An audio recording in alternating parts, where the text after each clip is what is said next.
बच्चों, आज का विषय है अपठित गद्यांश। पहले ही क्लास में हम लोगों ने अपठित गद्यांश पढ़ा था। आज हम लोग उसी को और भी विस्तार से जानेंगे, ठीक है। अपठित का मतलब क्या है? अपठित का मतलब है जो गद्यांश हम लोगों ने पहले नहीं पढ़ा और इसी गद्यांश से प्रश्न उत्तर दिया जाएगा। हम लोग गद्यांश में से उत्तर निकालने की कोशिश करेंगे। तो अपठित गद्यांश के अभ्यास से हमारी सूझबूझ बढ़ती है और व्याकरण का भी ज्ञान बढ़ता है। तो चलिए हम लोग पढ़ते हैं। प्रश्न है, नीचे दिए गए गद्यांश को ध्यान पूर्वक पढ़कर प्रश्नों के उत्तर दीजिए। ध्यान पूर्वक तो पढ़ेंगे ही और 2-3 बार हम लोग इस गद्यांश को पढ़ेंगे, ठीक है। एक बार एक छोटी सी तितली बाग में इधर उधर फूलों पर मंडरा रही थी। बाग का मतलब बगीचा है ना। तो एक बार क्या हुआ, एक छोटी सी तितली आप लोगों ने देखा है जो फूलों पर मंडराती है बगीचे में। तितली के पंख बहुत कोमल और रंग बिरंगे थे। उसके 6 पैर थे। तितली फूलों का रस पी रही थी। वह हम बच्चों को बहुत अच्छी लगी। तितली बाग की रानी कहलाती है। तो ये गद्यांश हम लोग एक बार फिर पढ़ेंगे।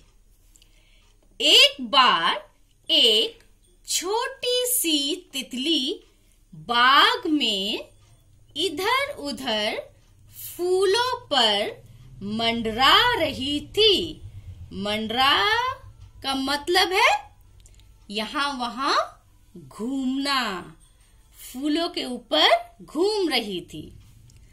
तितली के पंख बहुत कोमल और रंग बिरंगे। कोमल का अर्थ है बहुत सॉफ्ट। हाँ, हम लोग इंग्लिश में कहते हैं ना सॉफ्ट। रंग बिरंगे मतलब बहुत सारे रंगों से भरा। उसके 6 पैर थे। तितली फूलों का रस पी रही थी। वह हम बच्चों को बहुत अच्छी लगी। तितली बाग की रानी कहलाती है। ठीक है, तो इस तरह से हम लोग पहले पढ़ेंगे और कोशिश करेंगे कि प्रश्नों के उत्तर यहां से ढूंढें और उत्तर को हम लोग रेखांकित करेंगे। तितली कहाँ मंडरा रही थी? तितली कहाँ मंडरा रही थी? चलिए ढूंढते हैं कौन सा लाइन है। तितली बोलिए, तितली कहाँ मंडरा रही थी? तितली बाग में इधर उधर फूलों पर मंडरा रही थी। तो कहाँ मंडरा रही थी? फूलों पर, है ना। तो हम लोग क्या लिखेंगे? तितली फूलों पर मंडरा रही थी।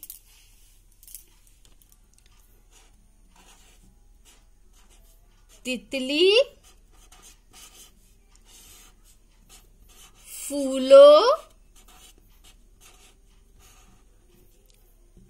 पर मंडरा रही थी। हम लोग आंसर जब खत्म होता है तो हम लोग क्या देते हैं? पूर्ण विराम। ठीक है। सेकंड क्वेश्चन है, तितली क्या पी रही थी? कहाँ है? ढूंढिए। तितली क्या पी रही थी? तितली फूलों का रस पी रही थी। तो हमें क्वेश्चन का आंसर मिल गया। हम लोग यहाँ पर रेखांकित करेंगे। तितली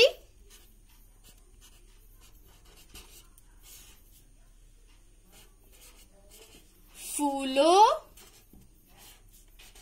का रस पी रही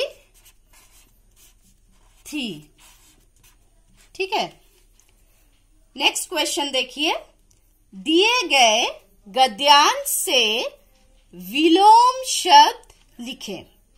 आप लोगों ने विलोम शब्द अभी अभी किया था ना? हाँ, तो चलिए, ये क्या है? बड़ी। बड़ी का विलोम शब्द क्या होता है? बड़ी। और यहां से ढूंढिए, छोटी। ठीक है, तो हम लोग लिखेंगे छोटी। ये क्या है? कम। कम का विलोम, चलिए ढूंढते हैं यहां पर। कम, बहुत। ठीक है।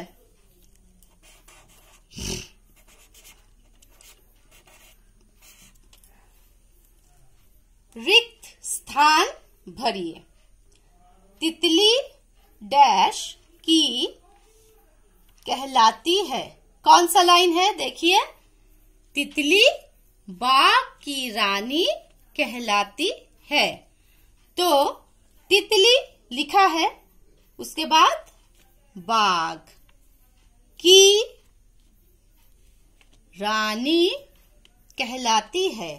तो हम लोग यहां लिखेंगे बाग, यहां लिखेंगे रानी। समझ में आया बच्चों? इस तरह से हम लोग प्रश्न के उत्तर ढूंढकर गद्यांश से निकालेंगे। लास्ट प्रश्न क्या है? एक तितली का चित्र बनाकर उस पर रंग भरिए। तो चलिए, मैंने एक तितली ड्राइंग किया है। देखिए, कोशिश की है। आप लोग भी घर में तितली बनाकर उस पर सुंदर सुंदर रंग भरने की कोशिश करें। देखिए, ये तितली फूलों का रस पीना चाहती है और ये और एक तितली है। आप कोई भी एक बनाकर उन पर रंग भरिए। ठीक है बच्चों?